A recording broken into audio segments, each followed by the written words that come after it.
नमस्कार विद्यार्थी मित्रांनो, मी प्राध्यापक डॉक्टर आनंद शिंदे, लक्ष्मीबाई भाऊराव पाटील महिला महाविद्यालय सोलापूर. विद्यार्थी मित्रांनो, मी या यूट्यूब चॅनलमध्ये आपणा सर्वांचे सहर्ष स्वागत करतो. विद्यार्थी मित्रांनो, आज आपण शिक्षणाची संकल्पना नेमकी काय आहे, या शिक्षणाच्या संकल्पनेचा सविस्तर आढावा या व्हिडिओच्या माध्यमातून घेणार आहोत.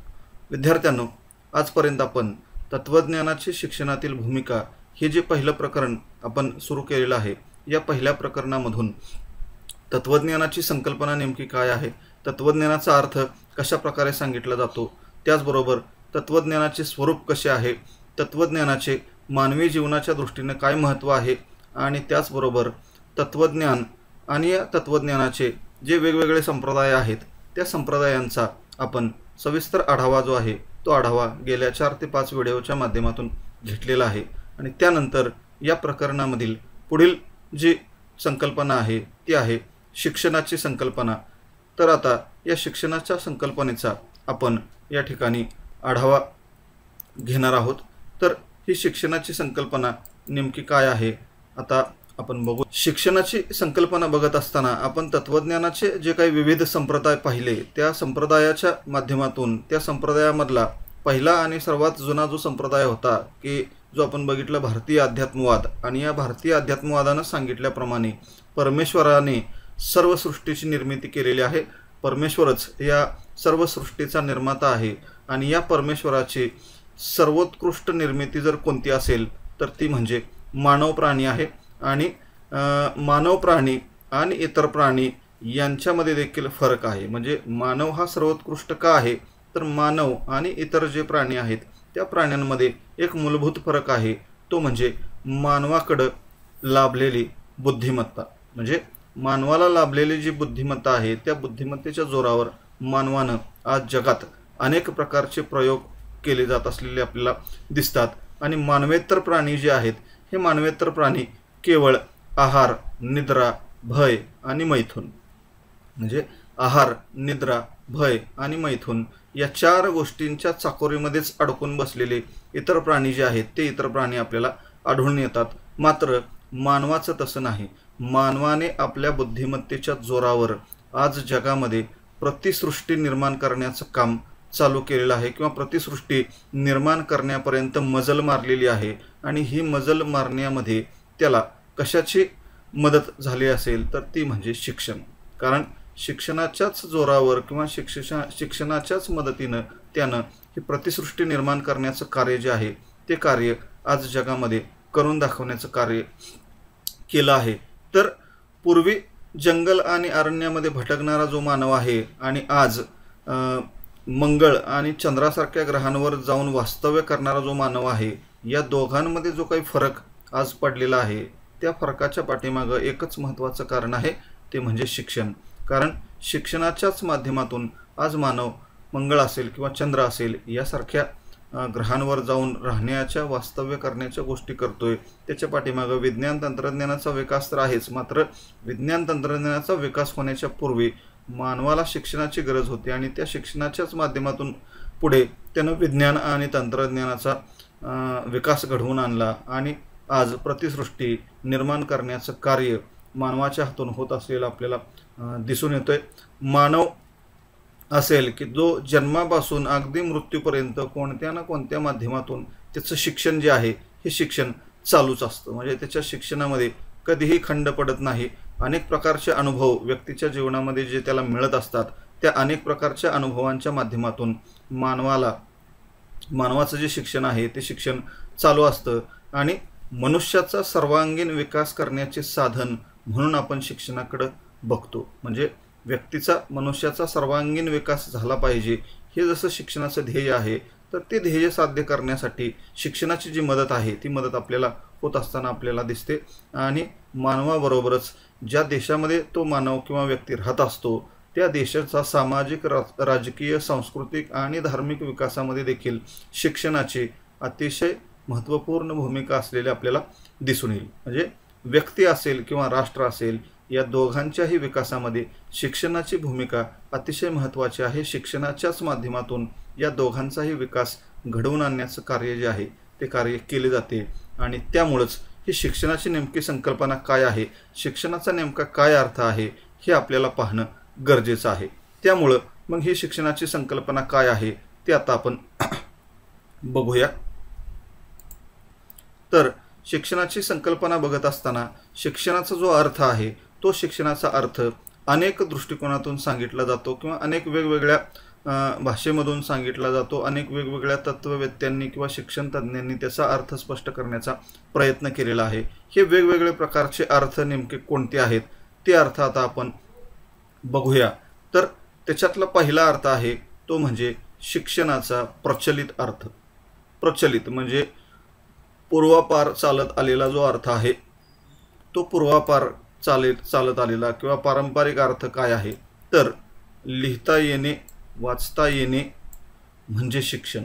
लिहिता येणे वाचता येणे म्हणजे शिक्षण किंवा परीक्षा देणे पास होणे आणि पदव्या मिळवणे म्हणजे शिक्षण, अशा प्रकारचा अर्थ या पारंपरिक अर्थामध्ये सांगितला जातो। म्हणजे या दृष्टिकोनातून जर शिक्षणाचा आपण विचार केला तर लिहिता येणे वाचता येणे किंवा परीक्षा देणे पास होणे आणि पदव्या मिळवणे म्हणजे शिक्षण एवढा मर्यादित अर्थ शिक्षणाचा नाही।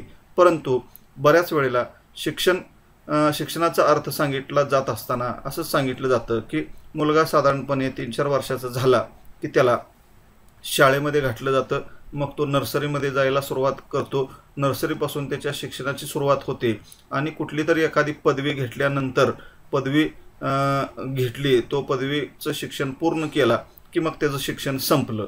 म्हणजे 3-4 वर्षी त्याचं शिक्षण सुरू झालं आणि पदवी घेतल्यानंतर साधारणपणे 21व्या वर्षी त्याचं शिक्षण संपलं असं म्हटलं जातं। परंतु हा शिक्षणाचा अतिशय संकुचित किंवा मर्यादित अर्थ आहे, कारण या ठिकाणी शिक्षणाचा संबंध केवळ साक्षरतेशी जोडलेला आहे। म्हणजे साक्षरता काय आहे, साक्षरतेशी संबंध जोडलेला आहे, परीक्षेशी जोडलेला आहे। लिहिता वाचता येणं म्हणजे साक्षरता येणं, परीक्षेशी जोडलेला आहे किंवा पदवी मिळवण्याच्या संदर्भात तो अर्थ जोडलेला आहे। पण शिक्षण म्हणजे केवळ एवढाच मर्यादित अर्थ नाही, शिक्षणशास्त्राच्या दृष्टिकोनातून शिक्षणाचा अतिशय व्यापक अर्थ आहे आणि तो व्यापक अर्थ नेमका काय आहे हे आपण या व्हिडिओच्या माध्यमातून पाहणार आहोत। तर शिक्षणाचा जो प्रचलित अर्थ आहे, शिक्षणाचा प्रचलित अर्थ आहे लिहिता वाचता येणे, परीक्षा देणे, पास होणे आणि पदव्या मिळवणे एवढाच मर्यादित अर्थ शिक्षणाचा प्रचलित अर्थ म्हणून सांगितला जातो। त्यानंतर दुसरा अर्थ आहे तो म्हणजे शिक्षणाचा व्युत्पत्ती अर्थ। व्युत्पत्ती किंवा निर्मिती म्हणजे शिक्षण हा जो शब्द आहे हा शब्द कशा प्रकारे तयार झाला, त्याची व्युत्पत्ती कशी झाली, निर्मिती कशी झाली, याच्यावरून शिक्षणाचे अनेक अर्थ सांगितले जातात। ते अर्थ कोणते आहेत ते आता आपण बघूया। तर शिक्षण हा जो मराठी शब्द आहे, शिक्षण हा जो मराठी शब्द आहे तो कुठून तयार झाला तर असं म्हटलं जातं की शिक्ष आणि शास म्हणजे संस्कृत भाषेमध्ये शिक्ष आणि शास असे 2 धातू आहेत आणि या 2 धातूपासून शिक्षण हा शब्द तयार झाला असं म्हटलं जातं। तर शिक्ष असेल किंवा शास असेल हे जे 2 धातू आहेत या धातूपासून शिक्षण हा शब्द तयार झाला आणि संस्कृत भाषेनुसार त्या दोघांचा जो अर्थ आहे तो अर्थ काय सांगितला जातो तर उपदेश करणे, शिस्त लावणे, वळण लावणे किंवा मार्गदर्शन करणे किंवा बदल घडवून आणणे अशा पद्धतीने त्यांचा अर्थ सांगितला जातो। म्हणजे शिक्ष आणि शास हे जे 2 धातू आहेत त्याचा अर्थ आहे उपदेश करणे, शिस्त लावणे, वळण लावणे किंवा मार्गदर्शन करणे, बदल घडवून आणणे अशा पद्धतीने वेगवेगळे अर्थ या 2 धातूंचे सांगितले जातात। आणि मग ह्या संस्कृत भाषेनुसार जे काही अर्थ सांगितलेले आहेत त्या अर्थावरून शिक्षणाची जी व्याख्या आहे किंवा शिक्षणाचा जो अर्थ आहे तो अर्थ काय होतोय बघा की या सर्व गोष्टींवरून काय आहे की शिक्षण म्हणजे ज्येष्ठ किंवा श्रेष्ठ व्यक्तीने कनिष्ठ व्यक्तीला उपदेश करून, वळण लावून मार्गदर्शन करणे होय किंवा मार्गदर्शन करून व्यक्तीच्या वर्तनामध्ये बदल घडवून आणणे म्हणजे शिक्षण होय। ज्येष्ठ किंवा श्रेष्ठ व्यक्तीने, मग आता ज्येष्ठ किंवा श्रेष्ठ व्यक्ती म्हणजेच कोण, मग आपल्या घरामधील वडीलधारी मंडळी असतील किंवा गुरुजन असतील, शिक्षक असतील, यांच्या माध्यमातून काय करायचं आहे कनिष्ठ व्यक्तीला म्हणजेच काय की विद्यार्थी असेल किंवा लहान मुलगा असेल तर त्या व्यक्तीला काय करायचं आहे उपदेश करायचा आहे, वळण करायचं आहे, त्याला मार्गदर्शन करायचं आहे आणि त्याच्यावर चांगले सुसंस्कार करून त्याच्या वर्तनामध्ये बदल घडवून आणणे म्हणजे शिक्षण होय। अशा प्रकारचा अर्थ या संस्कृत भाषेनुसार हा शिक्ष आणि शास हे दोन धातू आहेत. या दोन धातूंवरून अशा पद्धतीने त्याचा अर्थ स्पष्ट करता येऊ शकतो. ज्येष्ठ आणि श्रेष्ठ व्यक्तीने कनिष्ठ व्यक्तीला उपदेश करून, वळण लावून, सुसंस्कार करून त्याच्या वर्तनामध्ये घडवून आणलेला बदल म्हणजे शिक्षण होय. अशा पद्धतीने तो अर्थ इथं स्पष्ट करता येतो. त्यानंतर शिक्षणाचा व्युत्पत्ती अर्थ बघत असताना आणखीन शिक्षण या शब्दाला पर्यायी शब्द आपण वापरतो, तो आहे विद्या. म्हणजे शिक्षणाबरोबरच विद्या असं देखील त्या शिक्षणाला दुसरा पर्यायी शब्द वापरला जातो. आता हा विद्या जो शब्द आहे, हा विद्या शब्द कुठून तयार झाला तर तो देखील संस्कृतमधील विद हा धातू आहे. या विद धातूपासून विद्या हा शब्द तयार झाला असं म्हटलं जातं. आणि संस्कृत भाषेनुसार त्याचा अर्थ काय आहे तर जाणणे, समजणे किंवा आत्मसात करणे होय. जाणणे, समजणे किंवा आत्मसात करणे होय. म्हणजे संस्कृत भाषेमधील विद हा जो धातू आहे त्या धातूचा अर्थ आहे जाणणे, समजणे किंवा आत्मसात करणे. त्याच्यावरून मग शिक्षण म्हणजे एखादी गोष्ट जाणून घेणं, ती एखादी बाब, वस्तू, कल्पना, व्यक्ती जाणून घेणं किंवा ती समजून घेणं किंवा त्याविषयीचं ज्ञान आत्मसात करणे, अशा प्रकारचा अर्थ या विद धातूवरून आपल्याला सांगता येऊ शकतो. त्यानंतर पुढील शिक्षणाचा व्युत्पत्ती अर्थ जो आहे तो व्युत्पत्ती अर्थ बघत असताना आता शिक्षण हा जो शब्द आहे, या शिक्षण शब्दाला इंग्रजीमध्ये आपण एज्युकेशन असं म्हणतो. जे शिक्षण हा जो मराठी शब्द आहे त्याला इंग्रजीमध्ये आपण एज्युकेशन असं म्हणतो. आणि मग हा एज्युकेशन जो शब्द आहे, हा एज्युकेशन शब्द कशा प्रकारे तयार झाला, त्याची व्युत्पत्ती कशी झाली, त्याची निर्मिती कशी झाली, तर असं म्हटलं जातं की लॅटिन भाषेनुसार शिक्षण किंवा एज्युकेशन हा जो शब्द आहे तर तो शब्द 2 ते 3 शब्दांपासून तयार झाला असं सांगितलं जातो. तर ते शब्द नेमके कोणते आहेत तर त्याच्यातला पहिला शब्द आहे बघा एज्युकेअर. इथं स्पेलिंग बघा EDUCARE एज्युकेअर या शब्दापासून एज्युकेशन हा शब्द तयार झाला असं म्हटलं जातं. आणि या एज्युकेअर या शब्दाचा अर्थ आहे टू रिअर, टू नरिश किंवा टू ब्रिंग अप. म्हणजे टू रिअर, टू नरिश किंवा टू ब्रिंग अप म्हणजेच मराठीमध्ये त्याला आपण पालन पोषण करणे, वाढविणे किंवा संवर्धन करणे असं म्हणतो. म्हणजे एज्युकेअर या शब्दाचा अर्थ आहे टू रिअर, टू नरिश किंवा टू ब्रिंग अप म्हणजेच पालन पोषण करणे, वाढविणे किंवा संवर्धन करणे होय. तर जसं आपण आपल्या घरामध्ये एखादं लहान बालक असेल, लहान मूल असेल तर त्याचं पालन पोषण करतो, त्याला वाढवण्याचा प्रयत्न करतो, त्याचा विकास करण्याचा प्रयत्न करतो किंवा त्याचं संवर्धन करण्याचा प्रयत्न करतो. किंवा एखादं रोपटं असेल तर त्या रोपट्याचं सुद्धा आपण पालन पोषण करतो, त्याला वाढवून त्याचं वृक्षामध्ये रूपांतर करण्याचा प्रयत्न करतो, त्याचं संवर्धन करण्याचा प्रयत्न करतो. म्हणजे अशा प्रकारचा जो अर्थ आहे तो अर्थ या एज्युकेअर या शब्दामधून आपल्याला निघत असलेला दिसतो. तर एज्युकेशन हा शब्द एज्युकेअर लॅटिन भाषेमधील एज्युकेअर या शब्दापासून तयार झाला असं म्हटलं जातं. त्यानंतर परत एज्युकेशन हा जो शब्द आहे, दुसरा एज्युकेअर अजून एक शब्द आहे, या शब्दापासून तयार झाला असं सांगितलं जातो. इथं फक्त स्पेलिंगमध्ये फरक आहे.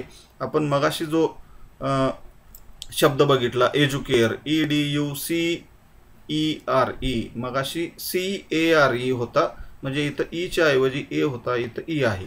EDUCERE म्हणजे एज्युकेअर. आणि या शब्दाचा अर्थ आहे टू लीड आउट किंवा टू ड्रॉ आउट.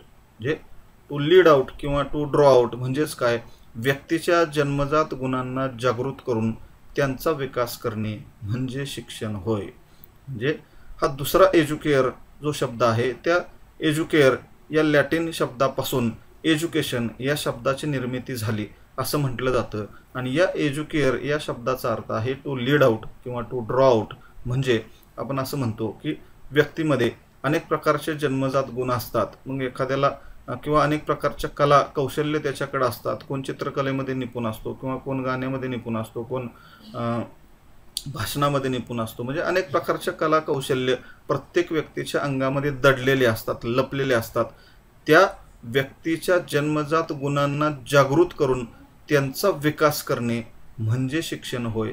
अशा प्रकारचा अर्थ या एज्युकेअर या दुसऱ्या शब्दावरून सांगितला जातो. म्हणजे व्यक्तीमध्ये दडलेले जे गुण आहेत, सुप्त गुण आहेत, त्या गुणांना काय करायचं आहे, ओळखायचं आहे, त्यांना जागृत करायचं आहे, त्यांचा विकास करायचा आहे आणि व्यक्तीला एक संपूर्ण व्यक्ती बनवण्यामध्ये मदत करायची आहे. म्हणजेच व्यक्तीच्या जन्मजात गुणांना जागृत करून त्यांचा विकास करणे म्हणजे शिक्षण होय.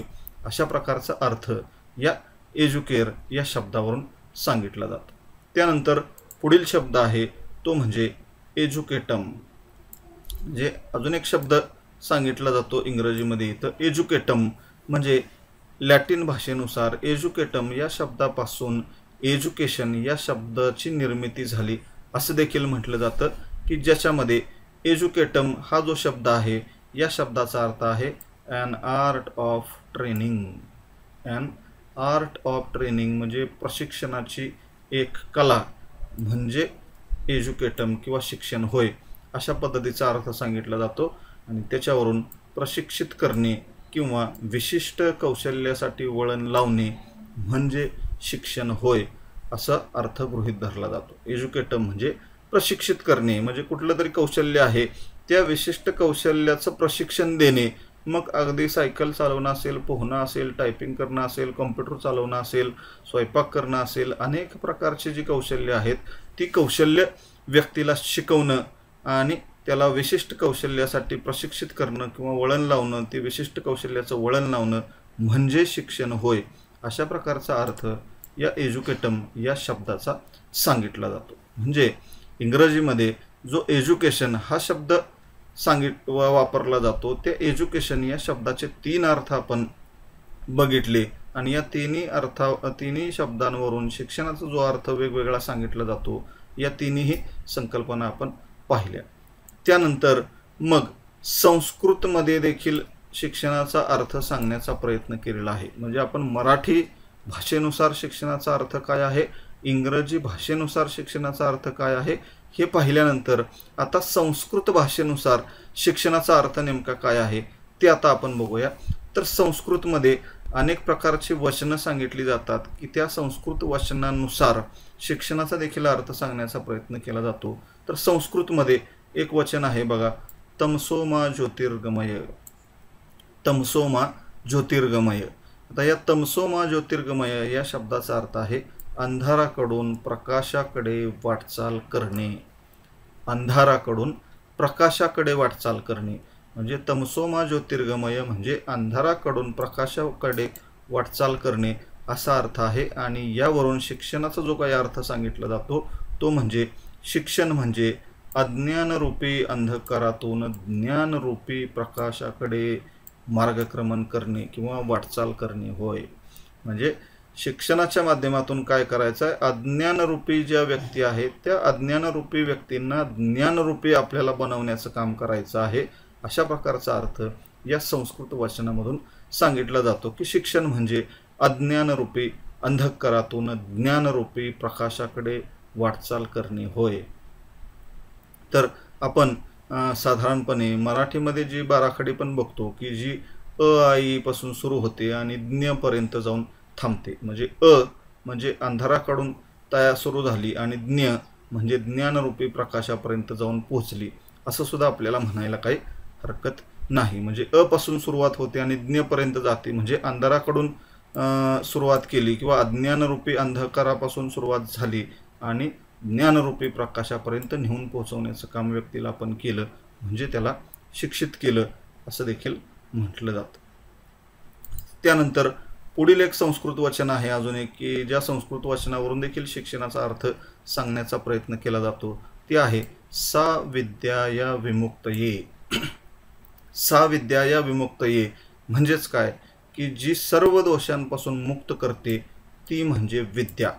कारण आपण मग असे बघितलं की शिक्षणाला विद्या हा एक पर्यायी शब्द वापरला जातो आणि मग संस्कृतमध्ये एक वचन दिलंय सा विद्याया विमुक्तये म्हणजे जी सर्व दोषांपासून मुक्त करते ती म्हणजे विद्या. म्हणजे माणसाच्या अंगामध्ये जे काही सर्व दोष असतील ते दोष घालवणे किंवा त्या दोषांपासून मुक्त करणे म्हणजे विद्या होय किंवा म्हणजे शिक्षण होय अशा प्रकारचा अर्थ सांगितला जातो. आता माणसाच्या शरीरामध्ये किंवा माणसामध्ये कोणकोणत्या प्रकारचे दोष असतात तर असं म्हटलं जातं की काम, क्रोध, मद, मोह किंवा माया, मोह आणि मत्सर.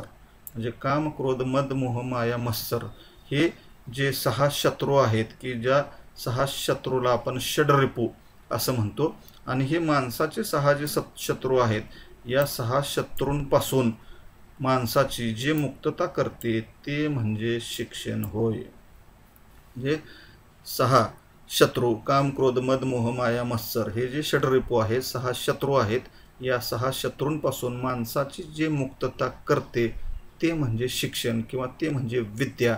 अशा प्रकारचा अर्थ या संस्कृत वचनावरून सांगितला जातो. म्हणजे अशा पद्धतीनं मराठी शब्दाचा अर्थ काय आहे, इंग्रजी शब्दाचा अर्थ काय आहे आणि संस्कृतमध्ये दिलेल्या वचनावरून शिक्षणाचा अर्थ काय आहे, या तिन्ही प्रकारचा अर्थ आपण या ठिकाणी पाहिलेला आहे. त्यानंतर शिक्षणाचा शास्त्रीय अर्थ म्हणजे शास्त्रीय दृष्टिकोनातून शिक्षण काय आहे किंवा शिक्षणाचा अर्थ काय सांगितला जातो. तर शिक्षणाच्या शास्त्रीय अर्थानुसार काय आहे बघा की व्यक्तीच्या जीवनात घडून येणारे बदल म्हणजेच शिक्षण होय. शिक्षणाचा शास्त्रीय अर्थ काय आहे तर माणसाच्या किंवा व्यक्तीच्या जीवनात घडून येणारे बदल म्हणजेच शिक्षण होय. म्हणजे व्यक्तीच्या माणसाच्या जीवनामध्ये जे काही बदल घडून येत असतात, आता हे बदल कसे घडून येत असतात तर व्यक्तीला जीवनामध्ये संपूर्ण जीवनामध्ये अनेक प्रकारचे अनुभव मिळत असतात. मग काही चांगले असतील काही वाईट असतील, सर्व प्रकारच्या अनुभवांच्या माध्यमातून व्यक्तीच्या जीवनामध्ये जे काही बदल घडून येतात ते बदल म्हणजे शिक्षण होय. अशा प्रकारचा अर्थ या ठिकाणी सांगितला जातो.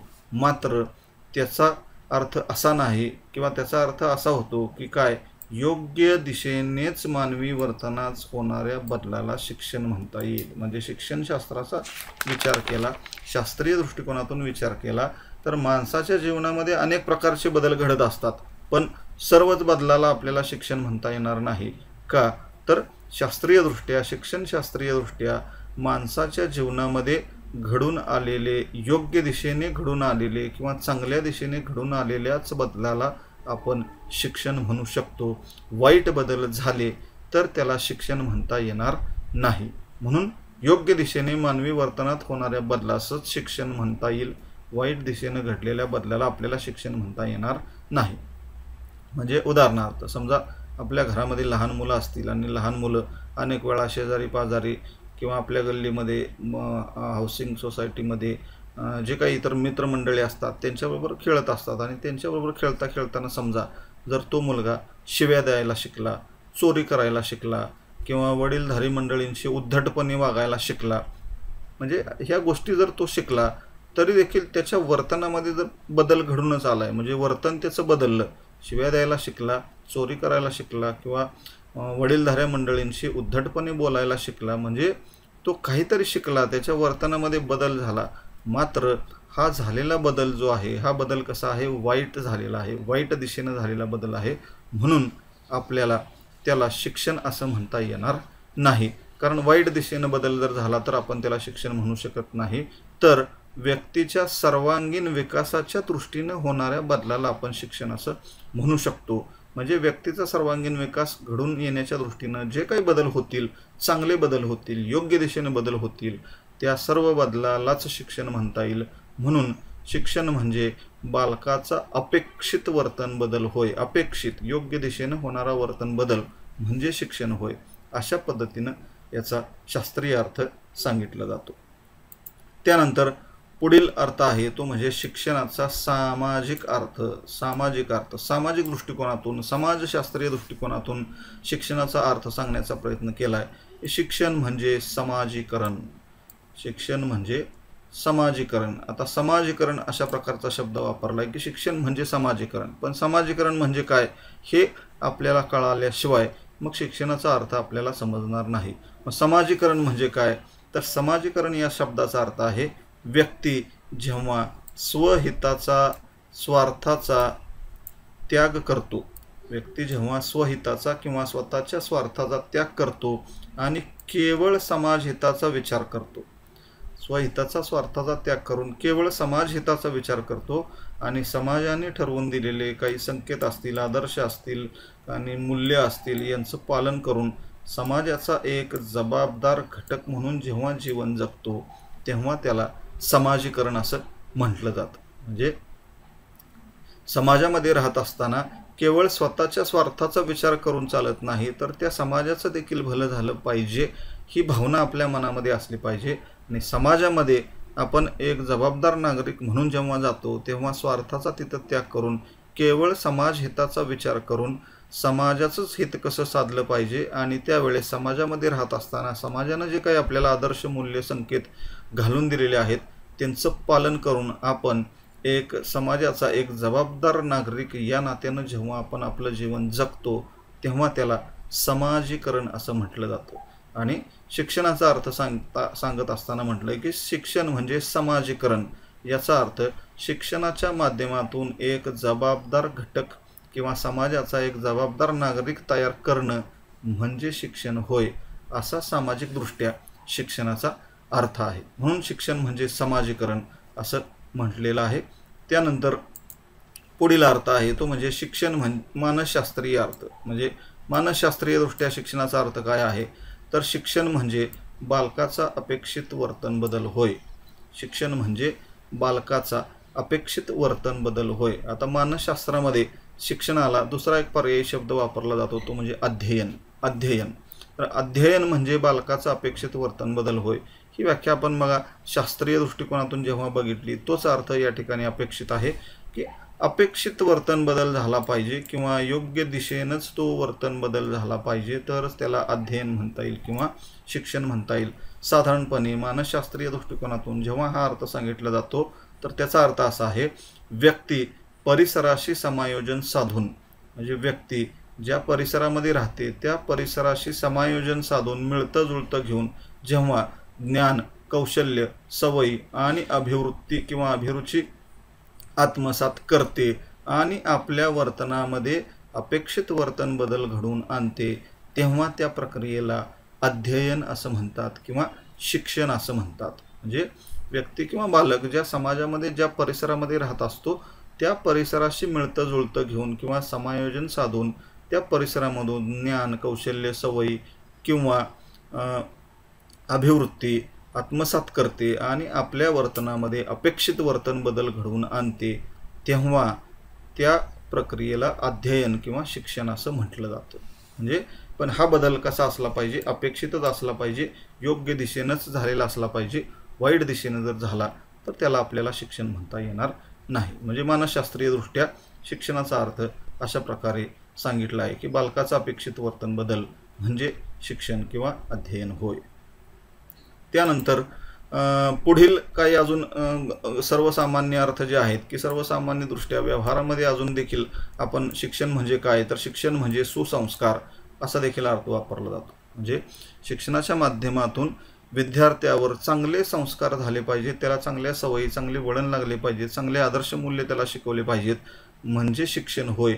अशा प्रकारचा देखील अर्थ एक आपण सांगत असतो की शिक्षण म्हणजे सुसंस्कार. तो सुसंस्कारित व्यक्ती, चारित्र्य संपन्न व्यक्ती निर्माण झाला म्हणजे शिक्षणाचा फायदा झाला असं आपण म्हणत असतो. तर शिक्षण म्हणजे सुसंस्कार असा एक अर्थ सांगितला जातो.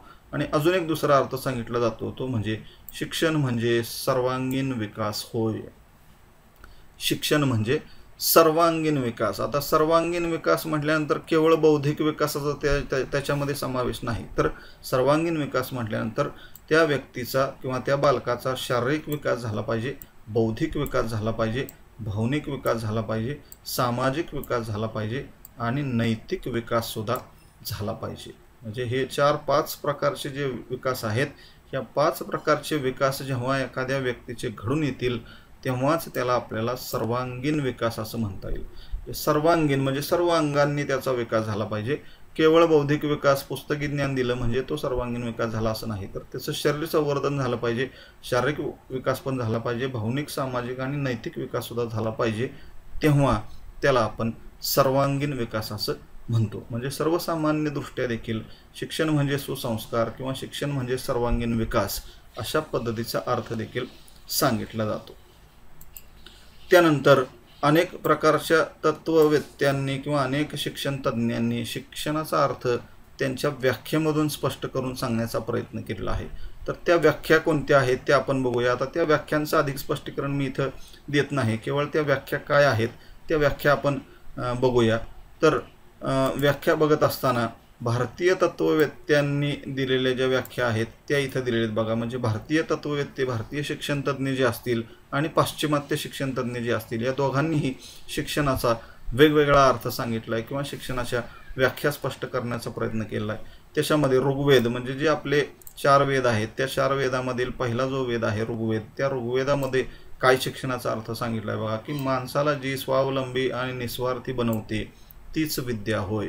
म्हणजे माणसाला स्वावलंबी बनवते आणि निस्वार्थी बनवते ती म्हणजे विद्या किंवा ती म्हणजे शिक्षण होय. अशा पद्धतीचा अर्थ, साधा सोपा अर्थ इथं सांगितलेला आहे. उपनिषदे जे आहेत प्राचीन भारतामध्ये असणारी, त्याच्यानुसार काय अर्थ आहे, जी माणसाला मोक्ष मिळवून देते तीच खरी विद्या होय. म्हणजे आपण भारतीय अध्यात्मवाद बघितला की ज्याच्यामध्ये आपण बघितलं की मोक्ष प्राप्ती करणं, आत्मसाक्षात्कार घडवून आणणं हे भारतीय तत्त्वज्ञानाचं किंवा भारतीय अध्यात्मवादाचा प्रमुख हेतू आहे, प्रमुख सूत्र आहे. म्हणून या उपनिषदामध्ये हे सांगितलं की जी माणसाला मोक्ष मिळवून देण्याचं काम करते, आत्मसाक्षात्कार घडवून आणण्याचं काम करते, ती म्हणजे विद्या होय. शंकराचार्य, आद्य गुरु जे शंकराचार्य आहेत, त्यांनी काय व्याख्या सांगितली आहे बघा, की शिक्षण म्हणजे आत्मसाक्षात्कार. वरचाच अर्थ इथं अभिप्रेत आहे. शिक्षण म्हणजे आत्मसाक्षात्कार, म्हणजे व्यक्तीला स्वतःचा आत्मसाक्षात्कार झाला पाहिजे. मी कोण आहे याची जाणीव त्याला झाली पाहिजे, स्वची जाणीव झाली पाहिजे. आणि हा आत्मसाक्षात्कार जेव्हा घडून येईल तेव्हा त्याची शिक्षणाची प्रक्रिया झाली असं म्हटलं जातं. म्हणून शिक्षण म्हणजे आत्मसाक्षात्कार अशी व्याख्या सांगितली. त्यानंतर पुढील शिक्षणतज्ज्ञ आहेत स्वामी विवेकानंद. त्यांनी काय म्हटले बघा, शिक्षण म्हणजे माणसातील दैवी शक्तीच्या पूर्णत्वाचा आविष्कार. म्हणजे आपण परत भारतीय अध्यात्मवादाकडे जर गेलो तर भारतीय अध्यात्मवाद काय म्हणतोय की परमेश्वराची सर्वोत्कृष्ट निर्मिती कोण आहे, मानव आहे. का तर त्या मानवामध्ये ईश्वरीय अंश आहे, ईश्वरीय दैवी शक्ती आहे, ईश्वरीय अंश आहे. आणि म्हणून स्वामी विवेकानंदांनी इथं शिक्षणाचा अर्थ स्पष्ट करत असताना म्हटलं की माणसातील त्या दैवी शक्तीच्या पूर्णत्वाचा आविष्कार झाला पाहिजे, त्याचा विकास झाला पाहिजे, ईश्वरीय अंशाचा विकास झाला पाहिजे आणि त्याला परत आत्मसाक्षात्काराचं ज्ञान झालं पाहिजे. त्या गोष्टीला आपल्याला शिक्षण म्हणता येईल, अशा प्रकारचा अर्थ सांगितलेला आहे. त्यानंतर रवींद्रनाथ टागोर जे आहेत त्यांनी काय म्हटलंय बघा, शिक्षण म्हणजे आत्मविष्कार. शिक्षण म्हणजे आत्मविष्कार, म्हणजे आत्मसाक्षात्कार असेल किंवा आत्मविष्कार असेल, या दोन्ही शब्दांचे अर्थ जवळपास सारखेच आहेत. तर शिक्षणाच्या माध्यमातून आत्मविष्कार झाला पाहिजे असा अर्थ आहे. महात्मा गांधीजींनी काय व्याख्या सांगितली बघा, शिक्षण म्हणजे माणसाच्या शरीर, मन आणि आत्म्यातील उत्कृष्टतेचा आविष्कार होय. शरीर, मन आणि आत्म्यातील उत्कृष्टतेचा आविष्कार म्हणजे शिक्षण होय. अशा प्रकारचा अर्थ शिक्षणाचा सांगितलेला आहे. त्यानंतर तिसरा जो अर्थ आहे तो आहे अरविंद घोष यांनी सांगितलेला हा अर्थ आहे की शिक्षण म्हणजे काय. तर शिक्षणाचा अर्थ सांगत असताना अरविंद घोष जे आहेत त्यांनी म्हटलेलं आहे की अंतरात्म्याचा विकास करण्यासाठी मदत करणे म्हणजे शिक्षण होय. अंतरात्म्याचा विकास करण्यासाठी मदत करणे म्हणजे शिक्षण होय. तर अशा पद्धतीनं वेगवेगळ्या भारतीय शिक्षणतज्ज्ञांनी वेगवेगळ्या प्रकारचे अर्थ सांगितलेले आपल्याला इथं दिसतील. त्यानंतर काही पाश्चिमात्य तत्ववेत्ते शिक्षणतज्ज्ञ आहेत त्यांनी देखील शिक्षणाचा अर्थ सांगण्याचा प्रयत्न केला आहे की ज्याच्यामध्ये प्लेटो आहे की त्याचं काय म्हणणं आहे, माणसाचे शरीर आणि आत्मा यांना त्यांच्या पात्रतेनुसार पूर्णत्वाकडे नेणे म्हणजे शिक्षण होय. म्हणजे माणसाचा शरीर आणि आत्मा यांचा काय झाला पाहिजे, पूर्ण विकास झाला पाहिजे, त्यांना पूर्णत्वाकडे घेऊन गेलो पाहिजे, त्याला शिक्षण असं म्हणता येईल. त्यानंतर अरिस्टॉटल हा जो शिक्षणतज्ज्ञ आहे त्यानं काय म्हटलंय बघा, निरोगी शरीरात निरोगी मनाचा विकास करणे म्हणजे शिक्षण होय. निरोगी शरीर आणि त्या निरोगी शरीरामध्ये निरोगी मन तयार करणं, त्याचा विकास करणं म्हणजे शिक्षण होय. पेस्टॉलॉजी दुसरा शिक्षणतज्ञ आहे, त्याच्या मते शिक्षण म्हणजे माणसाच्या सर्व शक्तींचा नैसर्गिक आणि सुसंगत प्रगतशील विकास होय. माणसाकडे असणाऱ्या सर्व शक्तींचा नैसर्गिक, सुसंगत आणि प्रगतशील विकास म्हणजे शिक्षण होय. माणसाकडे असणाऱ्या ज्या शक्ती आहेत किंवा मगाशी म्हणलं की ज्या जन्मजात गुण आहेत त्या सर्व शक्तींचा नैसर्गिक आणि प्रगतशील विकास म्हणजे शिक्षण होय. अशा पद्धतीने अर्थ सांगितला आहे. त्यानंतर पुढील शिक्षण तज्ज्ञ आहे हर्बर्ट स्पेन्सर. त्याच्यामध्ये काय आहे, संपूर्ण जीवनाची तयारी म्हणजे शिक्षण. म्हणजे व्यक्तीच्या जीवनाची संपूर्ण तयारी झाली पाहिजे त्यालाच शिक्षण म्हणता येईल असं त्याचं म्हणणं आहे. जॉन डुई जो आहे त्याचं म्हणणं काय, शिक्षण म्हणजे अनुभवांचे पुनर्संघटन होय. शिक्षण म्हणजे अनुभवांचे पुनर्संघटन म्हणजे व्यक्तीला जीवनामध्ये अनेक प्रकारचे जे अनुभव मिळतात त्या अनुभवांचं त्याला पुनर्संघटन करता आलं पाहिजे. म्हणजे जशा प्रकारची परिस्थिती आपल्यासमोर आली त्या परिस्थितीला तोंड देता आलं पाहिजे. त्यासाठी आपल्याला मिळालेले अनुभव जे आहेत त्या अनुभवांचा उपयोग त्या परिस्थितीशी सामना करण्यासाठी झाला पाहिजे. म्हणून अनुभवांचे पुनर्संघटन म्हणजे शिक्षण अशा पद्धतीचा अर्थ सांगितला आहे. रुसो जो निसर्गवादी शिक्षण तज्ज्ञ आहे त्याचं काय म्हणणं आहे, सर्व अवयवांच्या शक्तीचा नैसर्गिक विकास म्हणजे शिक्षण होय. म्हणजे व्यक्ती बालक जो आहे त्याच्या सर्व अवयवाचा काय झाला पाहिजे, नैसर्गिक विकास झाला पाहिजे म्हणजे शिक्षण होय असा अर्थ आहे. आणि शेवटची व्याख्या आहे तो म्हणजे टी.पी. नन नावाचे जे शिक्षण तज्ज्ञ आहेत त्यांनी काय म्हटलंय बघा, शिक्षण म्हणजे बालकाच्या व्यक्तिमत्वाचा संपूर्ण विकास होय. बालकाच्या व्यक्तिमत्वाचा संपूर्ण विकास म्हणजे मग अशी जसं म्हणलं आपण सर्वांगीण विकास म्हणजे शिक्षण, की ज्याच्यामध्ये केवळ बौद्धिक नाही तर बौद्धिक बरोबर शारीरिक, सामाजिक, नैतिक आणि भावनिक या हा देखील विकास झाला पाहिजे. तेव्हा त्याच्या व्यक्तिमत्वाचा संपूर्ण विकास घडून येतो. म्हणून शिक्षण म्हणजे बालकाच्या व्यक्तिमत्वाचा संपूर्ण विकास होय अशा पद्धतीनं तो अर्थ सांगितलेला आहे. अशा प्रकारे विद्यार्थी मित्रांनो, आज आपण शिक्षण म्हणजे काय, शिक्षणाची संकल्पना नेमकी काय आहे, शिक्षण या मराठी शब्दाचा अर्थ काय आहे, शिक्षण किंवा एज्युकेशन या इंग्रजी शब्दाचा अर्थ काय आहे, संस्कृतमध्ये विद्या हा जो शब्द वापरला जातो त्या विद्या या शब्दाचा अर्थ काय आहे हे बघितले. आणि त्यानंतर शास्त्रीय दृष्टिकोनातून शिक्षणाचा अर्थ काय, मानसशास्त्रीय दृष्टिकोनातून शिक्षणाचा अर्थ काय, सामाजिक दृष्टिकोनातून शिक्षणाचा अर्थ काय आहे किंवा प्रचलित अर्थ शिक्षणाचा काय आहे, आणि त्याचबरोबर भारतीय आणि पाश्चिमात्य तत्ववेत्यांनी जो काही शिक्षणाचा अर्थ सांगितला आहे या संपूर्ण शिक्षणाचा अतिशय सविस्तर पद्धतीने अभ्यास या व्हिडिओच्या माध्यमातून आपण केलेला आहे. हा व्हिडिओ जर तुम्हाला आवडला असेल तर नक्कीच याला लाईक आणि शेअर करायला विसरू नका. धन्यवाद.